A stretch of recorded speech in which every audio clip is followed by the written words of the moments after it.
Dili na lagi na makauli si Digong sa Pinas. Kana si Tatay Digong, adto na siya mamatay sa The Hague. Mauli man gali na siya sa Pilipinas, bangkay na siya. Sakit ang kana nga kamatuoran.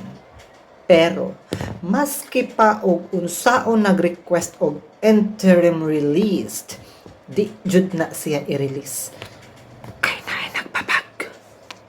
Sa una, katong si Digong pa ang presidente, di jud ko mahadlok mo duty kadlawon or mo duty og gabi. Maglakaw ko gikan sa ko ang gi-stayhan hantud sa highway nga perting Mingawa, way kulba, way kuyaw. Pero karon, sus ambot lang, magpanglingi ka. Nahitabo jud ang iyang giingon nga he rather rot in hell kaysa ang mamamayang Pilipino ang mag-suffer. Siya jud ang nag-suffer karon sa The Hague, pero sa iyang administration way kulba, way kuyaw, maglakaw-lakaw.